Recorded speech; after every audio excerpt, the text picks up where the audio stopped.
L-istandards għoljin li darba tkellem fuqhom il-gvern ilhom li waqgħu.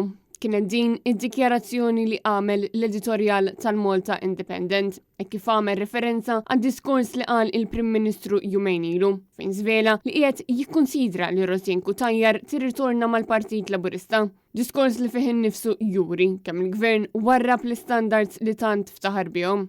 L-editorjal spjega kif id-diskors ta' Roberta Bela li Cutajar ħanset prezzoli għall-aġir tagħha jikkontradixxi dak li qal hu stess meta Cutajar kienet irreżenjat fejn kien sqar li kompletament qed jeskludi l-kandidatura tagħha f'isem il-Partit Laburista. Imma mbagħad għandek il-kontenuti li wieħed ma jistax jinjorah u d-deċiżjoni li ttieħdet illum turi u tella l-istandards tal-integrità li huma mistennija fil-ħajja pubblika tarġoħra l fuq.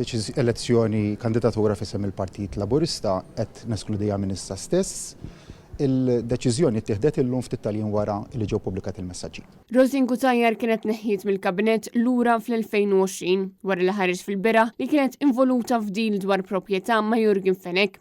Imbagħad f'April li għadda, l-awtur Mark Milleri kien kixef ir-relazzjoni intima ta' bejna u bejn Jurgen Fenech sabiex eventwalment l-Uffiċċju tal-Awditur Nazzjonali sab li l-ġob ta' konsulenza li kellha mal-ITS kien wieħed fraudolenti u irregolari. L-Independent insisti li prova oħra ċara ta' kemm l-istandards ta' dan il-gvern qed ikomplu dejjem sejrin lura huwa l-impjeg ta' Joseph Kuxkiri li tpoġġa bħala kap eżekuttiv ta' Project Green wara li tkeċċa Steve Ellul. Kuxkiri kien il-persuna illi mar Las Vegas ma' Jurgen Fenech sabiex jagħtih xi pariri u minkejja li dak iż-żmien Fenech kien għadu mhux akkużat bil-qtil ta' Daphne Caruana Galizia, l-MFSA xorta kienet sabet li dan kiser il-kodiċi tal-etika fuq bażi li din il-vaganza kienet imħallsa minn Jurgen Fenech. Fl-luq tiegħu l-editorjal jistaqsi jekk issa għandniex nistennew aktar sorpriżi, inkluż ir-ritorn ta' Justine Caruana, Chris Cardona jew saħansitra Konrad Mizzi.